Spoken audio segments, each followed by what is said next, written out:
Good morning friend, मैं सुप्रिया स्वागत करती हूँ आपका डिकोड एग्जाम में।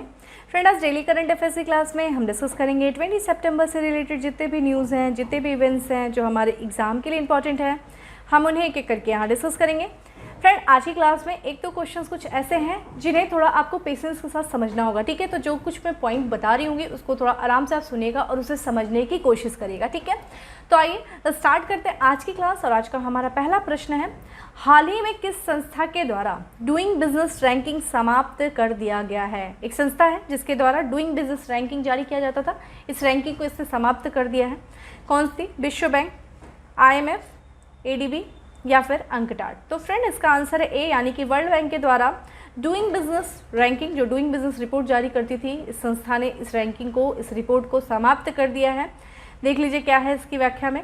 विश्व बैंक समूह ने अनियमितताओं के आरोप के बाद विभिन्न देशों में निवेश के माहौल पर अपनी कारोबारी सुगमता रिपोर्ट का प्रकाशन बंद करने का फैसला लिया। यहाँ पे बहुत इंपॉर्टेंट पॉइंट है कि ये जो रिपोर्ट थी वो निवेश के माहौल पर, ठीक है, अपनी कारोबारी सुगमता रिपोर्ट जारी करते थे। यानी कि जो रिपोर्ट है ना, वो किसी देश में निवेश का माहौल कैसा है ये इस रिपोर्ट के द्वारा हमें पता चलता था, ठीक है। तो ये बहुत इंपॉर्टेंट ये रिपोर्ट होती थी किसी भी देश में निवेश को प्रभावित करने के लिए, ठीक है। ये जो रिपोर्ट बनाई जाती थी तो किसी आधार पे बनाई जाती होगी, उस देश में कौन कौन सी चीज़ों को आधार लेकर के ये रिपोर्ट जारी किया जाता था। तो देखिए उसको थोड़ा समझ लीजिए। कहीं पे भी आप इन्वेस्टमेंट करेंगे, कहीं भी निवेश करेंगे तो कुछ चीज़ों को आप ध्यान में रखते हैं। जैसे कि आप कहीं व्यवसाय शुरू करने जा रहे हैं तो वहाँ पे कैसा माहौल है, आपका व्यवसाय किस तरह चलेगा। तो एक पहला आधार है कि व्यवसाय, ठीक है, व्यवसाय शुरू करना, ठीक है, किसी देश में। दूसरा, निर्माण परमिट, यानी कि जो आप कंस्ट्रक्शन कर रहे हैं, किसी चीज़ का कंस्ट्रक्शन करना चाहते हैं तो उसकी परमिशन आपको कितनी जल्दी मिल सकती है, ठीक है। जितना जल्दी परमिशन मिलेगा उतना ही आपके लिए अच्छा। आप जल्दी से अपने जो भी आपको काम करना है, जो भी आपको बिजनेस शुरू करना है, आप जल्दी बिजनेस शुरू कर सकते हैं, ठीक है। तीसरा चीज़ क्या है? संपत्ति का पंजीकरण, ठीक है। यानी कि अगर आपको कोई संपत्ति ले रहे हैं तो उसका रजिस्ट्रेशन करना कितना इजी है, किस तरीके से रजिस्ट्रेशन में बहुत ज़्यादा समस्या तो नहीं आ रही है, ठीक है। बहुत ज़्यादा वो जटिल होगी तो लोग नहीं आएंगे, कोई भी संपत्ति नहीं खरीदेंगे। तो संपत्ति का पंजीकरण। चौथा है, देखा जाए तो ऋण की उपलब्धता। देखिए लोन बहुत इंपॉर्टेंट होता है, ठीक है। कहीं भी आप व्यवसाय करने जा रहे हैं तो लोन की या फिर ऋण, ठीक है, ये पूंजी बहुत इंपॉर्टेंट होती है। तो पूंजी, भाई सबके पास उतनी पूंजी नहीं कि अगर आप व्यवसाय शुरू करने जा रहे हैं तो आपको लोन उपलब्ध हो सकता है कि नहीं, कितनी, उसमें भी कितने जल्दी लोन उपलब्ध हो जाए, ठीक है। फिर उसके बाद जो अल्पसंख्यक निवेशकों की सुरक्षा, ठीक है, जितने भी अल्पसंख्यक निवेशक हैं उनकी सुरक्षा का जो गारंटी कितनी है, ठीक है। और करों का भुगतान करना बहुत इंपॉर्टेंट होता है। टैक्स सिस्टम किसी कंट्री का कैसा है, ये चीज़ होती है। सीमाओं के पार व्यापार करना, ठीक है, कितना इजी होता है जब आप व्यापार करते हैं। देखिए अंतर्राष्ट्रीय व्यापार ही होता है ना, कि हम आज ग्लोबलाइजेशन में हर कंट्री एक दूसरे से व्यापार कर रहा है। फिर अनुबंध लागू करना और दिवालिया होने पर समाधान। अगर आप दिवालिया हो गए, ठीक है, बैंकक्रप्ट हो गए, पूरी तरीके से बर्बाद हो गए, तो उसके लिए क्या समाधान है उस कंट्री में। तो ये सारी चीज़ों के आधार पर ये जो बैंक है, ये जो वर्ल्ड बैंक है, वो रिपोर्ट जारी करती थी। तो जितना ज़्यादा सहूलियत किसी देश के द्वारा दिया जाता था तो कंपनी उतना ही ज़्यादा, ठीक है, आपके देश में उतना ही ज़्यादा निवेश करती थी। दूसरे देश की कंपनियाँ निवेश करेंगी, मैन्युफैक्चरिंग हब बनेगा आपका देश। जितना ज़्यादा निवेश होगा, मैन्युफैक्चरिंग होगा, जॉब जनरेट होगी, लोगों को नौकरियाँ मिलेंगी। तो बहुत बड़ा एक असर डालता था ये रिपोर्ट, ठीक है। तो भाई जब ये रिपोर्ट इतना ज़्यादा असर डालता था और आप इधर लगातार देख रहे थे कि भारत की ईजी ऑफ डूइंग बिजनेस में लगातार जो है रैंकिंग सुधर भी रही थी, ठीक है, लेकिन कुछ आपत्तियां भी थी, कई देशों की आपत्तियां थी। और अब हाल ही में एक ऐसी घटना घटी कि इसके बाद इस रिपोर्ट को बंद ही करना पड़ गया वर्ल्ड बैंक को। माना ये जाता है फ्रेंड कि 2017 की बात है, 2017 की बात है। तो 2017 में जो वर्ल्ड बैंक की उस समय तत्कालीन जो मुख्य कार्यकारी अधिकारी थी, जो कि आज वर्तमान में IMF की मुख्य कार्यकारी हैं, जिनका नाम है, ठीक है, क्रिस्टलिना जॉर्जिया, ठीक है। ये तत्कालीन समय में, जब 2017 की बात है, तो वो उस समय वर्ल्ड बैंक के मुख्य कार्यकारी अधिकारी थी क्रिस्टलिना जॉर्जिया। और वर्ल्ड बैंक के एक मुख्य सलाहकार थे जिनका नाम था, ठीक है, सिमोन जोकोव। तो इन दोनों लोगों ने इन लोगों ने मिल करके उस समय जो वर्ल्ड बैंक के स्टाफ थे ना, उनके ऊपर एक प्रेशर डाला, एक दबाव डाला कि रिपोर्ट में कुछ बदलाव करो। ठीक है, देखिए बताया ना कि जितना ज़्यादा आपकी रिपोर्ट में रैंकिंग उपलब्ध अच्छी होगी, जितना ही ज़्यादा आपकी रैंकिंग अच्छी होगी, उतना ही आपके देश में एक तरीके से कारोबारी माहौल अच्छा माना जाएगा, निवेश आकर्षित होगा। तो ठीक है, इसी रिपोर्ट को जब जारी किया जा रहा था 2017 में, तो क्रिस्टिना जॉर्जिया के द्वारा और सिमोन जोकोब के द्वारा वहाँ के स्टाफ के ऊपर एक दबाव बनाया गया कि इस रिपोर्ट में बदलाव करो ताकि चीन की रैंकिंग जो है वो चीन की रैंकिंग में बदलाव किया जा सके। ठीक है, बदलाव किस टाइप में, चीन की रैंकिंग को इम्प्रूव किया जा सके। और यही आप आगे 2018 में देखेंगे तो चीन की रैंकिंग काफ़ी इम्प्रूव दिखती है। तो उस वक्त वहाँ पे दबाव बनाया गया और कारण भी था दबाव बनाने का। माना यह जाता है कि बैंक को पूंजी की जरूरत थी और पूंजी के लिए बैंक ने उस समय चीन से मदद मांगी थी और चीन ने इसके बदले में बोला था कि मैं तो तुम्हें मदद करूंगा, तुम क्या करोगे, तुम मेरी रैंकिंग इंप्रूव कर दो, ऐसा माना जा रहा था। ठीक है, यही चीज़ हुआ। और जब 2018 की रिपोर्ट आई तो 2018 की रिपोर्ट में चीन जो है वो 7 पायदान की छलांग लगाता है और किस स्थान पे आ जाता है, 78वें स्थान पे आ जाता है। ठीक है, तो उसकी रैंकिंग में ये सुधार जो है, और माना ये जा रहा था जो वास्तव में जो शुरुआती जो ड्राफ्ट तैयार किया गया था, जो पहले जो ड्राफ्ट तैयार किया गया था उसमें जो थी चीन की रैंकिंग बिल्कुल अलग थी। और जब इन लोगों के दबाव बनाने के बाद या रिपोर्ट में फेरबदल करने के बाद चीन की रैंकिंग जो आई 2000 में 78वीं आई। ये लगातार कई देशों के द्वारा आरोप लगाया जा रहा था। भारत ने भी इसके लिए आपत्ति जताई थी कि जिस तरीके की रैंकिंग जारी की जा रही है, ठीक है, और इसमें भी और भी बहुत सारी चीज़ें थी जिसको लेकर के दबाव बनाया जा रहा था। और ये सब चीज़ें जब सामने आई तो उसके बाद वर्ल्ड बैंक ने डिसाइड किया इस रिपोर्ट को ही बंद किया जाए। अब दूसरा विकल्प खोजा जा रहा है। अब इधर भी देखा जाए तो ये IMF की प्रमुख है क्रिस्टिना जॉर्जिया, फ्रांस ने चेतावनी भी दी है देखा जाए तो कि वर्ल्ड बैंक में रहते हुए इन्होंने इस तरीके का कार्य किया है। तो आगे देखिए, अभी बहुत सारी चीज़ें और भी सामने आएंगी। तो इस चीज़ को मैं उम्मीद करती हूँ कि आपको चीज़ें समझ में आई होंगी। ठीक है, तो ठीक है, आप ये समझ लीजिए कि पहली बात, वर्ल्ड बैंक जो था वो किन किन आधारों पर रिपोर्ट जारी करता था और उसके इस रिपोर्ट से किसी देश पे निवेश का क्या प्रभाव पड़ता था, और उसके बाद चीन का इस तरीके का कारनामा, और इसके बाद ये रिपोर्ट बदला। ठीक है, तो यही चीज़ था। चलिए आगे देख लेते हैं कि डूइंग बिजनेस रैंकिंग के तहत विभिन्न देशों के कारोबारी माहौल के आंकड़े जारी किए जाते थे। ठीक है, ये चीज़ मैंने आपको समझा दी। ये चीज़ थोड़ा समझने वाली थी फ्रेंड, मैंने आपका थोड़ा समय लिया।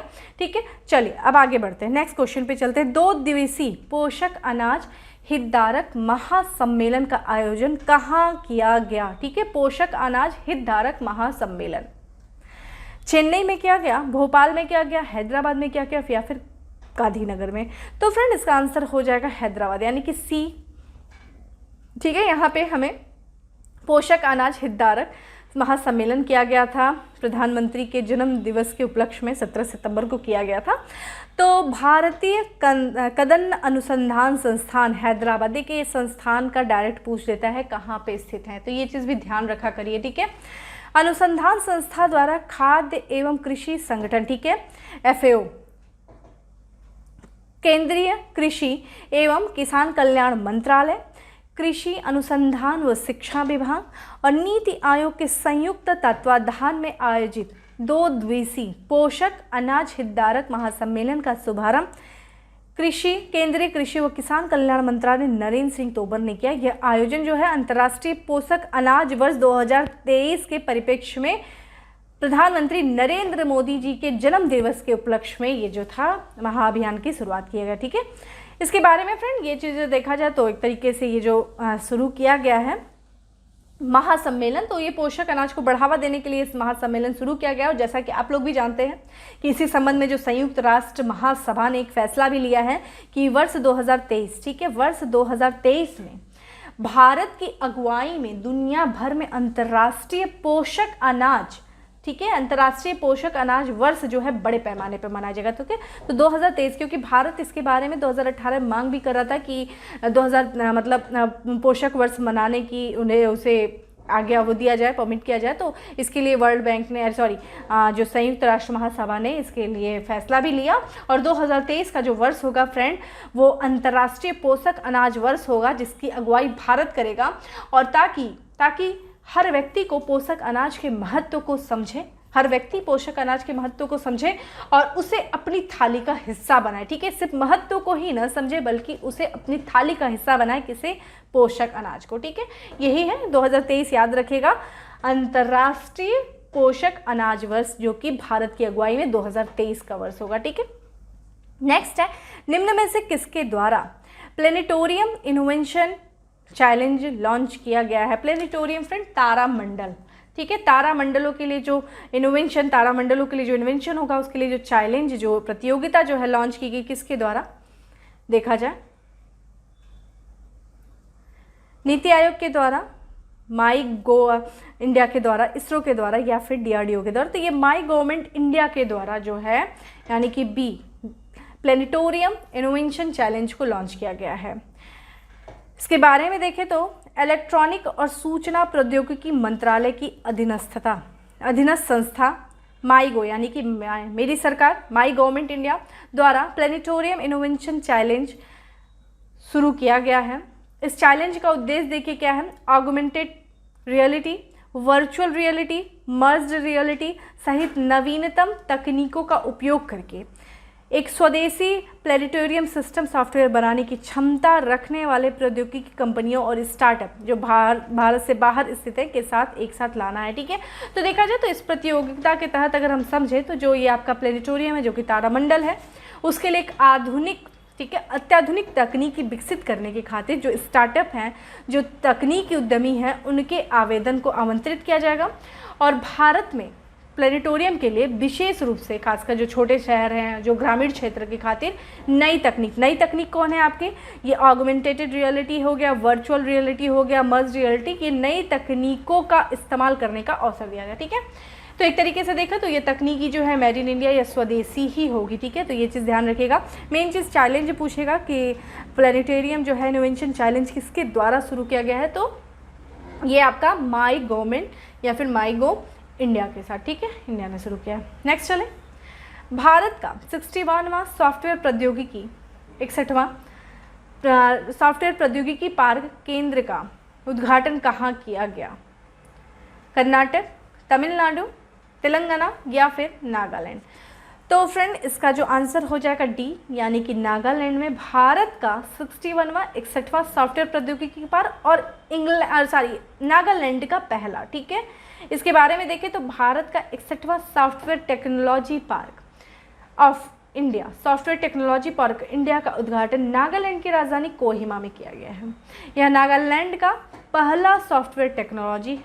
ठीक है, और इसका उद्घाटन केंद्रीय उद्यमिता, कौशल विकास, इलेक्ट्रॉनिक और प्रौद्योगिकी राज्य मंत्री राजीव चंद्रशेखर द्वारा किया गया है। ठीक है, ये चीज़ ध्यान रखिएगा, ये डायरेक्ट यहाँ से प्रश्न होगा, इसमें बहुत ज़्यादा इन डेप्थ से जाने की ज़रूरत हमें नहीं है। फ्रेंड देखिए, मैं कुछ चीज़ों को तुरंत थोड़ा सा रीड करके आगे बढ़ती हूँ। जहाँ मुझे लगता है कि मुझे आपको समझाना है ना, मैं वहाँ पे होल्ड करती हूँ। जहाँ मुझे लगता है हाँ इसे क्विक रीड करो और क्विक आगे बताते जाओ, वहाँ मैं ऐसा ही करती हूँ। ठीक है, तो वो आप ही लोग के लिए ठीक होगा, वो उसमें फालतू का क्या समझाना, जो चीज़ आएगा ही नहीं एग्जाम में, तो मैं वहाँ पे डायरेक्ट जो क्वेश्चंस होते हैं, जो इन ऐसी वाली चीज़ें होती हैं, उनको मैं क्विक पढ़ के आगे बढ़ती हूँ। ठीक है, अब यहाँ पे हमारा नेक्स्ट क्वेश्चन है कि किस राज्य द्वारा मातृभूमि योजना शुरू करने की घोषणा की गई है? तो किस राज्य सरकार के द्वारा मातृभूमि योजना? हरियाणा के द्वारा, पंजाब के द्वारा, उत्तर प्रदेश के द्वारा या फिर बिहार के द्वारा? तो फ्रेंड इसका आंसर हो जाएगा सी, यानी कि उत्तर प्रदेश सरकार के द्वारा मातृभूमि योजना जो है शुरू करने की घोषणा की गई है। इसके बारे में देखा जाए तो उत्तर प्रदेश के मुख्यमंत्री योगी आदित्यनाथ ने आम जन को विकास कार्यों में प्रत्यक्ष भागीदार बनाने के लिए उत्तर प्रदेश मातृभूमि योजना शुरू करने की घोषणा किया। तो जितने भी जो विकास कार्य जो हैं, जो राज्य में जो विकास कार्य हो रहे हैं, उन विकास कार्यों में जो आम जन है, जो भी कोई आम आदमी है, वो अपना प्रत्यक्ष उस विकास कार्य का भागीदार बन सके, इसलिए क्या है, ये उत्तर प्रदेश मातृभूमि योजना जो है वो शुरू किया गया। अभी हाल ही में गुजरात में भी इस टाइप का जो था योजना शुरू किया गया था, वतन प्रेमी योजना करके था ना, वह तो बाहर के लोगों के लिए था कि बाहर के लोग अगर इन्वेस्टमेंट करना चाह रहे हैं वहाँ के विकास कार्यों में। इसी तरीके का कुछ मिलता जुलता ये भी है कि आम जन अगर कुछ विकास कार्यों में सरकार की सहायता करना चाहते हैं प्रत्यक्ष तरीके से, वो आगे आकर के विकास कार्यों में सरकार के साथ कार्य कर सकते हैं। ठीक है, इस योजना के तहत गांव में होने वाले अवस्थापन विकास के विभिन्न कार्यों में हर व्यक्ति को सीधे हिस्सेदारी का मौका मिलेगा। ठीक है, इस योजना के तहत परियोजनाओं की कुल लागत का 50% खर्च सरकार वहन करेगी, जबकि शेष जो है 50% इच्छुक व्यक्ति द्वारा किया जाएगा। और ये जो करेगा व्यक्ति जो भी, उसको पूरा श्रेय दिया जाएगा। ठीक है, इस परियोजना में जिसमें भी मान लीजिए कोई विकास कार्य हो रहा है, मान लीजिए कुछ भी, कोई भी अवसंरचना का निर्माण हो रहा है गाँव में, और उस अवसंरचना के निर्माण में कोई व्यक्ति है जो वहाँ पे भाग लेना चाहता है, तो जो भी उसका खर्च आएगा उसका आधा वहन सरकार करेगी और आधा वहन उस व्यक्ति के द्वारा किया जाएगा, और उसका पूरा श्रेय जो है उस व्यक्ति को दिया जाएगा, बाकायदे सरकार की तरफ से बताया जाएगा। ठीक है, इस योजना से राज्य के ग्रामीण क्षेत्रों में देखा जाए तो स्वास्थ्य केंद्र जैसे हॉस्पिटल वगैरह आप बना रहे हैं, ठीक है, आंगनबाड़ी केंद्रों, library, school, open gym, stadium, पशु नस्ल सुधार केंद्र इत्यादि का भी निर्माण किया जा सकता है। ठीक है, इसके तहत, इन्हीं सब के तहत। और देखा जाए इस योजना का मुख्य उद्देश्य है पंचायतों को आत्मनिर्भर बनाने में मदद करना। एक तरीके से फिर पंचायतों की बात करें तो उनके पास संपत्ति है, बहुत सारी संपत्ति पंचायतों के पास, साधन भी है, लेकिन जिस तरीके का समय चल रहा है उस तरीके का उनके पास नवाचार नहीं। तो उस नवाचार जो आजकल है, जो टेक्नोलॉजी, उस टेक्नोलॉजी को अपना करके जो ये पंचायतें हैं वो क्या करेंगी, आत्मनिर्भर हो सकेंगी, और उन सारी चीज़ों के लिए इन सारी चीज़ों की आवश्यकता है। ठीक है, तो इन सारी चीज़ों में जो लोग निवेश करना चाहेंगे, यानी कि अवसंरचनात्मक जो परियोजनाओं पे जो खर्च किया जाएगा, उसमें क्या है, जो भी व्यक्ति है निवेश करना चाहता है वो जाएगा, प्रत्यक्ष भागीदार बनेगा, और कुछ सरकार, आधा सरकार वहन करेगी उस परियोजना पे, आधा वो व्यक्ति करेगा। ठीक है, यही है हम जो उत्तर प्रदेश मातृभूमि योजना का उद्देश्य। नेक्स्ट चलते हैं, निम्न में से किस स्पोर्ट ट्रस्ट में स्वच्छता पखवाड़ा लॉन्च किया गया है। ठीक है, स्वच्छता पखवाड़ा लॉन्च किया गया है किस पोर्ट ट्रस्ट में, कोचिन पोर्ट ट्रस्ट में, कोलकाता पोर्ट ट्रस्ट में, या फिर मुंबई पोर्ट ट्रस्ट में, या फिर कांडला पोर्ट ट्रस्ट में। तो फ्रेंड इसका आंसर हो जाएगा ए, यानी कि कोचीन पोर्ट ट्रस्ट में जो है आपका स्वच्छ पखवाड़ा जो है लॉन्च किया गया। इसके बारे में देखा जाए तो 16 सितंबर 2021 को कोचीन पोर्ट ट्रस्ट में स्वच्छता पखवाड़ा 2021 का शुभारंभ किया गया, और सभी विभागों में स्वच्छता शपथ दिलाई गई। ठीक है, स्वच्छता पखवाड़े की शुरुआत की बात कर लेते हैं फ्रेंड। ये चीज़ बस यहाँ से ये ध्यान रखिएगा कहाँ पे लॉन्च किया गया है, शुरुआत की गई है अभी वहाँ पे किस पोर्ट पे, तो ये कोचीन पोर्ट है। और इसके बारे में बात करें स्वच्छता पखवाड़े की, तो फ्रेंड ये अप्रैल 2016 में शुरू किया गया था, और इसका उद्देश्य क्या है कि भारत सरकार के मंत्रालयों और जितने विभाग के कार्य क्षेत्र में स्वच्छता के मुद्दों और प्रथाओं पर गहनता से बल देने के लिए ये पखवाड़े की शुरुआत किया गया था। ठीक है, पखवाड़े का आयोजन किया गया था। आपके लिए वर्क ये है स्वच्छ भारत अभियान के बारे में बताना। ठीक है, स्वच्छ भारत अभियान, आप मुझे बताएंगे कि स्वच्छ भारत अभियान की शुरुआत कब की गई और उसका लक्ष्य क्या था। ठीक है, किस मंत्रालय के द्वारा, अगर कोई मंत्रालय जुड़ा है तो कोई मंत्रालय बताएंगे आप मुझे। ठीक है, आप मुझे इस अभियान के बारे में बताएंगे, स्वच्छ भारत अभियान के बारे में। ठीक है, चलिए, और हाँ लक्ष्य भी बताएंगे, कब तक लक्ष्य रखा गया था। चलिए, नेक्स्ट प्रश्न है कि हमारा हाल ही में किस देश ने एशियाई प्रशांत मुक्त व्यापार समूह में शामिल होने के लिए आवेदन किया है। एशियाई प्रशांत, जो एशिया प्रशांत जो व्यापार समूह है, वहाँ पे जो मुक्त व्यापार होता था, फ्री ट्रेड होती थी, उस समूह में शामिल होने के लिए किस देश ने आवेदन किया है। पाकिस्तान, चीन, म्यांमार या फिर श्रीलंका। तो फ्रेंड इसका आंसर हो जाएगा बी। ठीक है, ये तो आप ऐसे भी जान ही सकते हो, अगर जिनको नहीं पता होगा कि एशिया प्रशांत की इसका भाग नहीं है, तो चीन ही है जो ऐसी चीज़ों में इंटरेस्ट लेता है, खासकर जहाँ मुक्त व्यापार जैसी स्थितियाँ हैं तो सबसे पहले आगे दिखता है। ठीक है, इसके बारे में देखें तो चीन ने अंतर्राष्ट्रीय नीतियों पर अपना प्रभाव बढ़ाने के लिए 11 देशों के, ठीक है, कितने देश हैं Asia Pacific free trade growing में, 11 देश, एशिया प्रशांत मुक्त व्यापार समूह में शामिल होने के लिए आवेदन किया है। ठीक है, चीन के वाणिज्य मंत्री वांग वेंटाओ ने प्रशांत पारी भागीदार के लिए व्यापक और प्रगतिशील समझौता के प्रतिनिधि के रूप में शामिल होने के लिए न्यूजीलैंड के व्यापार मंत्री के समक्ष ये आवेदन किया है। इसके बारे में थोड़ा देख लेते हैं। Comprehensive and progressive agreement for trans pacific partnership, इसको हिंदी में फ्रेंड क्या कहेंगे, प्रशांत पारी भागीदारी के लिए व्यापक और प्रगतिशील समझौता। ठीक है, ये दोनों ध्यान रखिएगा, इंग्लिश एंड हिंदी दोनों। ठीक है, तो हम इसके बारे में देख लेते हैं। Comprehensive and progressive agreement for trans pacific partnership के बारे में अगर देखें तो ये एक ऐसा समूह है जिसे अमेरिका के पूर्व राष्ट्रपति बराक ओबामा ने एशिया के साथ अपने संबंधों को बढ़ाने के लिए प्रवर्तित किया था। ठीक है, तो ये बराक ओबामा की ही एक पहल थी ताकि एशिया के साथ जो है यानी कि पैसिफिक और प्रशांत, जो आपका प्रशांत है और ये जो आपका एशिया, ठीक है, इन दोनों के बीच में जो है एक संबंध बनाया जा सके, व्यापार संबंध जो है जोड़ा जा सके। लेकिन जब डोनाल्ड ट्रंप राष्ट्रपति बनते हैं तो उन्होंने इस समझौते से अपने आप को क्या कर लिया था, ये बाहर कर लिया था। ठीक है, और वर्तमान में जो बाइडेन जो है, वर्तमान के प्रेसिडेंट जो है अमेरिका के, वो भी अभी इसमें शामिल नहीं है वर्तमान में। तो इस समय अमेरिका जो है इसमें शामिल नहीं है। वर्तमान में देखा जाए तो जो 11 हैं वो कौन कौन से कंट्री हैं, ब्रुनेई है, ऑस्ट्रेलिया है, कनाडा है, चिली है, जापान है, Malaysia, Mexico, Peru, Singapore, New Zealand, Vietnam जो है इसमें शामिल है। चलिए नेक्स्ट क्वेश्चन है, प्रसिद्ध सिरार खोई मिर्च और तामेंगलोंग ऑरेंज, ठीक है, संतरे को भौगोलिक सांकेतिक जीआई टैग मिला है कि किस राज्य से संबंधित है। तो देखिए, सिरांग खोई मिर्च जिसे हम हाथी मिर्च भी कहते हैं और तामेंगलोंग ऑरेंज को देखिए भौगोलिक सूचकांक जीआई टैग मिला है और ये किस राज्य से संबंधित है, तमिलनाडु से, उड़ीसा से, या फिर महाराष्ट्र, या फिर मणिपुर से। तो फ्रेंड इसका आंसर हो जाएगा डी, मणिपुर से संबंधित है आपका सिरांग खोई मिर्च और तामेंगलोंग ऑरेंज। इसकी पिक्चर आप देख सकते हैं, ये देखिए ये मिर्च है जिसे हम हाथी मिर्च के भी नाम से जानते हैं और ये संतरे, ठीक है, मणिपुर के संतरे जिसको अभी जीआई टैग दिया गया है। इसके बारे में देखा जाए तो मणिपुर के मुख्यमंत्री एन बीरेन सिंह ने घोषणा की है कि मणिपुर के 2 उत्पाद जिसका नाम है सिरांग खोंग मिर्च हाथी मिर्च और तामेंगलोंग ऑरेंज को भौगोलिक सूचकांक, ठीक है, जीआई टैग प्रदान किया गया है।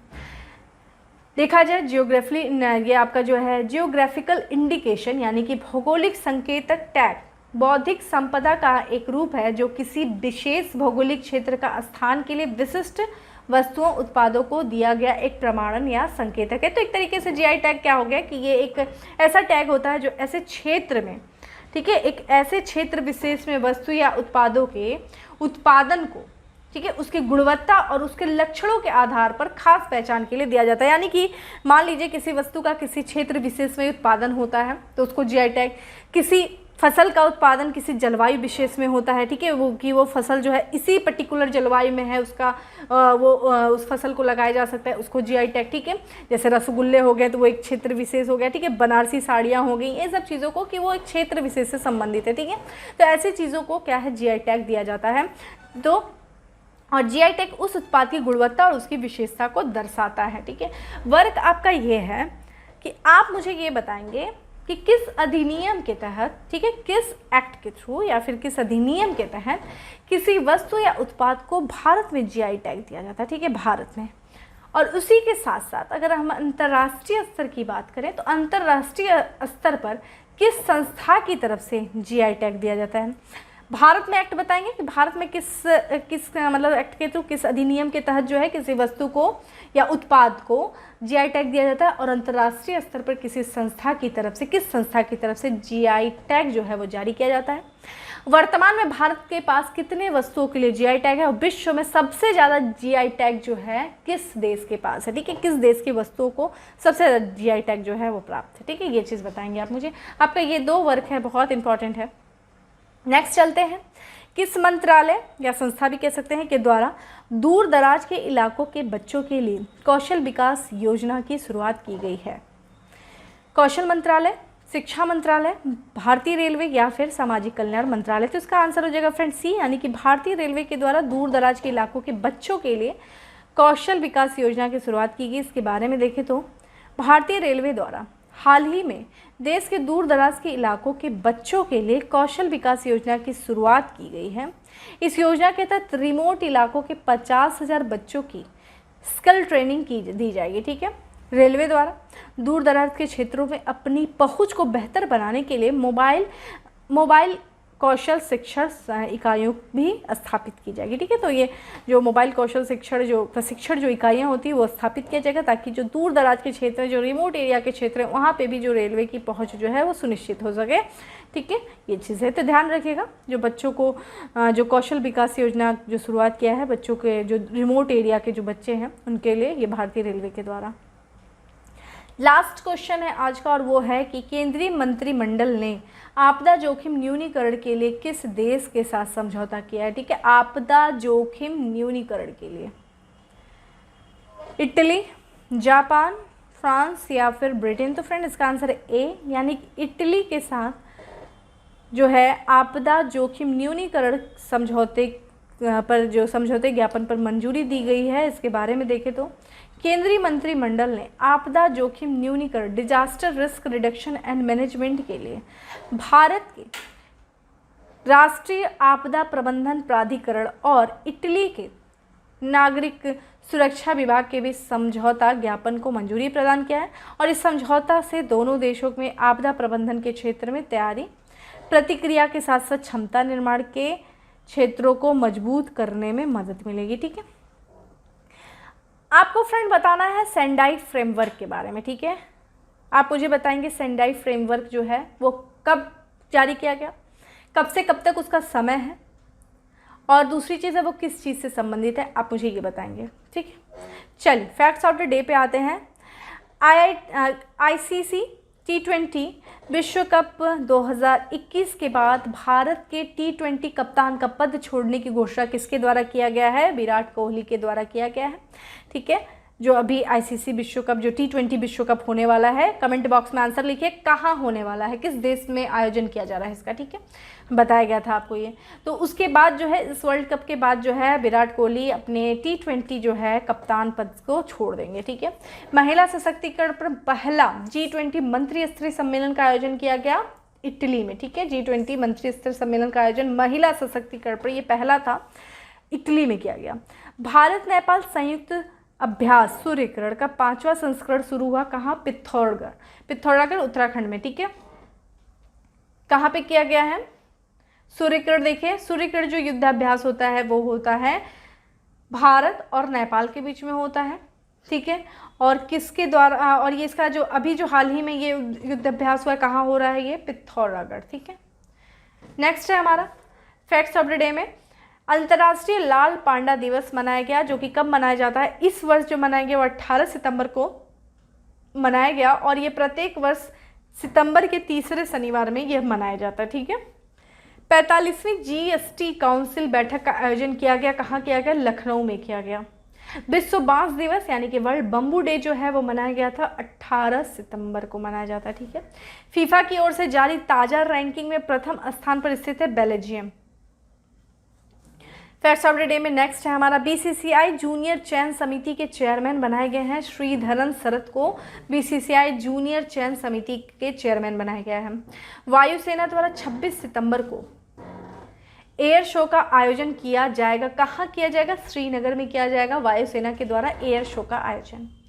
राष्ट्रीय लघु उद्योग निगम national small industries corporation limited के अध्यक्ष सह प्रबंधक निदेशक नियुक्त हुई हैं अलका नांगिया अरोड़ा। ठीक है, अलका नांगिया अरोड़ा जो है वो राष्ट्रीय लघु उद्योग निगम के अध्यक्ष प्रबंधक जो है निदेशक नियुक्त हुई हैं। चलिए उत्तर प्रदेश स्पेशल पे आ जाते हैं। उत्तर प्रदेश स्पेशल में है बनास डेयरी। बनास डेयरी ने अपनी तीसरी यूनिट स्थापित करेगी, योजना बनाई है कहाँ पे? वाराणसी में। तो बनास डेयरी तीसरी यूनिट स्थापित करने जा रही है कहाँ पे? वाराणसी में। उत्तर प्रदेश सरकार द्वारा किन्नर कल्याण बोर्ड का गठन किया गया, तो इस बोर्ड के जो चेयरमैन होंगे वो कौन होंगे? ठीक है, वो होंगे समाज कल्याण मंत्री। ठीक है, समाज कल्याण मंत्री, और उपाध्यक्ष जो होंगे वो होंगे मुख्यमंत्री द्वारा नामित कोई किन्नर होगा। ठीक है, ये चीज़ ध्यान रखिएगा, जो ये किन्नर कल्याण बोर्ड का गठन किया गया है और इस बोर्ड का जो चेयरमैन होंगे वो समाज कल्याण मंत्री होंगे, और उपाध्यक्ष जो है वो मुख्यमंत्री के द्वारा नामित किया गया कोई किन्नर होगा। ठीक है, और ये देखा जाए तो सुप्रीम कोर्ट के फैसले के बाद ये कई राज्यों में किन्नर कल्याण बोर्ड जो है उसका गठन किया गया, जिसमें देखा जाए तो इससे पहले जो है बिहार में, गुजरात में, महाराष्ट्र में, तमिलनाडु में और झारखंड में, ठीक है, यह बोर्ड जो है गठित किया जा चुका है। ठीक है, उत्तर प्रदेश ने भी किया। नेक्स्ट हमारा इलाहाबाद हाई कोर्ट के नए मुख्य न्यायाधीश होंगे जस्टिस राजेश बिंदल जो हैं वो इलाहाबाद हाई कोर्ट के मुख्य न्यायाधीश होंगे। अलीगढ़ में डिफेंस कॉरिडोर का शिलान्यास किया गया प्रधानमंत्री नरेंद्र मोदी के द्वारा। कमेंट बॉक्स में मुझे आंसर करेंगे कि अलीगढ़ का नया नाम क्या रखा जा रहा है। ठीक है, अलीगढ़ का नाम परिवर्तित जो किया जा रहा है, कौन सा नाम रखा जा रहा है? सब्जी कोठी के आविष्कारक निक्की झा जो कि आईआईटी कानपुर के छात्र को सम्मानित किया गया है यूथ पुरस्कार से। ध्यान रखिएगा, प्रश्न ये भी पूछ सकता है कि जो सब्जी कोठी के आविष्कारक निक्की झा हैं जिनको यूथ पुरस्कार से सम्मानित किया गया है वो किस संस्था के छात्र हैं, तो वो आईआईटी कानपुर के छात्र हैं। क्वेश्चन ऐसे भी पूछ सकता है, ठीक है। तो मैंने आप लोगों से जितने सारे प्रश्न पूछे वो पूछे। एट द लास्ट एक चीज़ और मैं पूछना, वहाँ पे आपको वर्क देना भूल गई थी। मुझे बताएंगे जो ईजी ऑफ डूइंग बिजनेस जो रिपोर्ट थी वो तो वर्ल्ड बैंक जारी करती है, बताएंगे मुझे कि वर्ल्ड बैंक के द्वारा और कौन कौन सी रिपोर्ट जारी की जाती है, ठीक है। वर्ल्ड बैंक का स्थापना कहाँ हुआ, स्थापना कब हुई वो मुझे बताएंगे। हेडक्वार्टर है वो मुझे बताएंगे, ठीक है। ये सारी चीज़ें वर्ल्ड बैंक की रिपोर्ट के बारे में बताएंगे, वर्ल्ड बैंक की स्थापना के वर्ष बताएंगे, वर्ल्ड बैंक का हेडक्वार्टर कहाँ है मुझे ये सब बताएंगे आप, ठीक है। तो ये सारे आपके वर्क हैं जो मैंने दिए हैं। तो फ्रेंड इस तरीके से आज का हमारा करंट अफेयर था। फ्रेंड आप वीडियोस को शेयर करिए, आपसे मेरी रिक्वेस्ट है, ठीक है। थोड़ा सा ज़्यादा से ज़्यादा लाइक करिए, आप लोग कमेंट करिए। कमेंट तो आप लोग अच्छा कर रहे हैं, मुझे आंसर मिल रहा है, काफ़ी अच्छा रिस्पांस मिल रहा है, ठीक है। आप लोग आंसर करिए, वीडियो को फ्रेंड ज़्यादा से ज़्यादा शेयर करिए ताकि हम लोग का भी मोटिवेशन उसी तरह बनता रहे। फिर मिलते हैं अपने नेक्स्ट सेशन में। और हाँ प्लीज़ कमेंट बॉक्स में आंसर लिखना नहीं भूलिए, मेरी रिक्वेस्ट है जितने लोग वीडियो देख रहे हैं वो सारे लोग जो हैं कमेंट बॉक्स में आंसर, एक ही क्वेश्चन का आंसर करो। मैं ये नहीं कह रही हूँ कि मैं जितने क्वेश्चन पूछूँ सबके करो, एक के ही तो करो, एक का भी बहुत होता है, एक करो फिर नेक्स्ट से 2 करने की ट्राई करना। एक समय ऐसा आएगा कि आप सारा आंसर करने लगेंगे, ठीक है। तो एक एक करो, जैसा जिससे जितना हो रहा है उतना ही करो, अपने प्रेशर मत लो, ठीक है। चलिए फिर मिलते हैं नेक्स्ट क्लास में, तब तक के लिए bye, have a good day, stay safe and stay happy.